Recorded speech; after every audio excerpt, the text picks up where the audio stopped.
There are so many different ways that anime can draw us in. Pulse-pounding action, heart-wrenching drama, powerful acting, or beautiful animation can all grab us and make us keep watching. But before it can reel you in, a show needs to hook you, and the first hook cast is almost always the OP, or opening credits. A good OP sets the tone for a show, tells you enough about the world and characters to get you interested, and in an ideal world, acts as a kick-ass music video in its own right.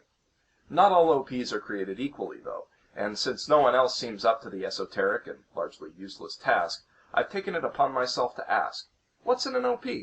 This week, why does Baccano's intro work while Durarara's falls flat?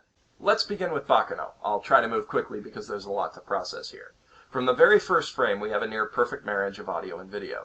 The trumpets blare the second Isaac flips the coin, building swiftly to a crescendo before immediately dropping into a bass line. This shot is important not just for establishing the capricious nature of Isaac and Miria's characters, but for establishing the chaotic tone of the entire series.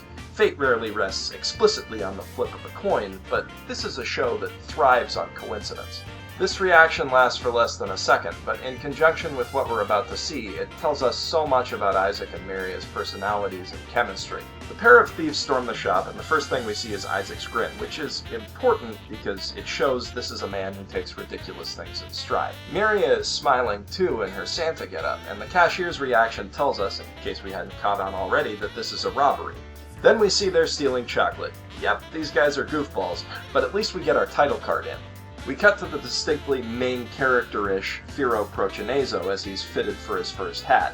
In Baccano's Prohibition era, this is a small but vital step in becoming a made man, and even though Firo is green, figuratively and literally, there's a fierceness in his eyes. That fierceness melts a little as he turns with a grin to Maiza, and we can immediately tell from their body language and the framing that they have a close, almost father-son relationship. The nature of each cut in this OP is important. Maiza and Firo are connected to the Gandor brothers by money, which we see as the cash Maiza hands to the cashier becomes collateral on the Gandor's poker table. In a few shots, we understand that Keith is cold and calculating, Burga is a bit of a dope, and Luck is cool-headed and good-natured, if a bit wicked. This cut equates alcohol, always important in a Prohibition story, with the mysterious ingredients of Zillard's alchemy. Both represent power in this world. Zillard is seen from a low angle with a stern, focused expression, clearly someone important and worthy of respect, or fear. Ennis is seen only in Zillard's ingredients, appropriate given that she's his homunculus, and she's literally framed in the palm of his hand. Again, alchemy is equated with booze, and we get a brief glimpse of Claire Stanfield, aka the assassin Vino, holding a bottle of his namesake.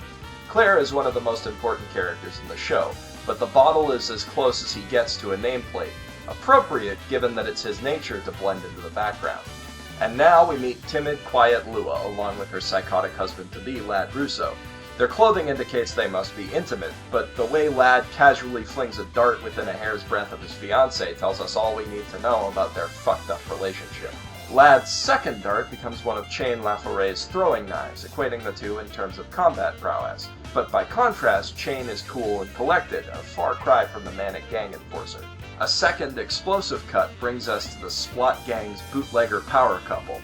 Nice is clearly having a blast with all the blasts, while Jacuzzi's face is a mask of terror, but in a single frame we can see how close they are. And with the flash of a camera, we see Eve Genoard literally closing the book on the time of her life when she and her brother were happy.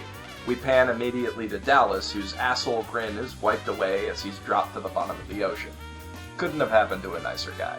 While Dallas sleeps with the fishes, we at last meet Cheslaw, who we see has a spectacular poker face for a child, even when playing Go Fish, and whose final play brings us full circle to our two jokers.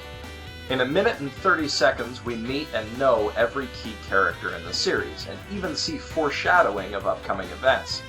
For a plot so intricate and confusing, establishing that much in so little time is a remarkable feat. On top of that, the cuts and action are timed perfectly to the music, and even the frame skips match the beat of the song, creating a sort of visual swing. It's pretty spectacular. Now let's look at Durarara. The first frames are again strong, tying the steady beat of Uragiri no Yuuyake to the drowning of Selfie's motorcycle, with shots of other characters introduced as riffs in the tireless search for her head.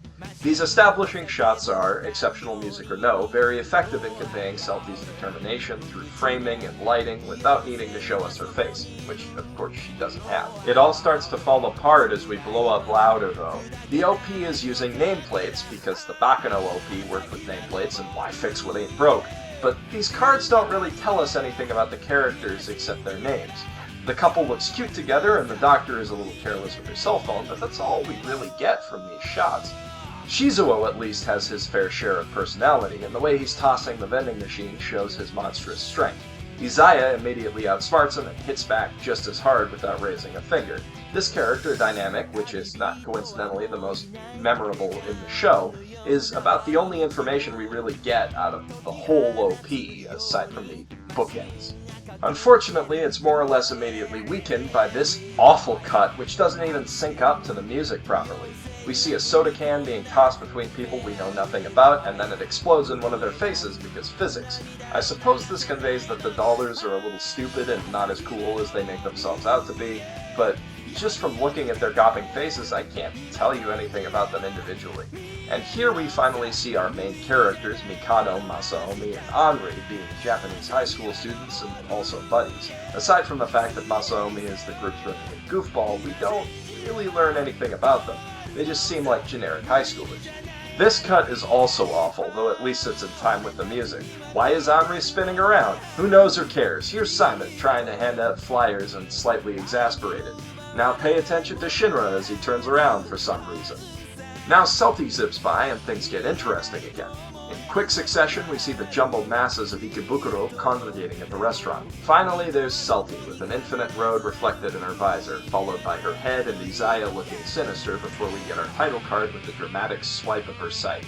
But a strong ending doesn't make up for a pointless middle section. Comparing them side by side, the problem with Durarara's OP is obvious. It's riding on Baccano's coattails. Baccano uses frame skips to match the syncopation of its title theme, while Durarara uses them as an efficient way to cram more visuals into a minute and a half.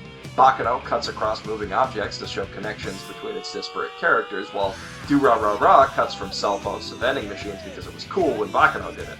Baccano uses its freeze-frame name tags to give us a visual shorthand for each of its many personalities.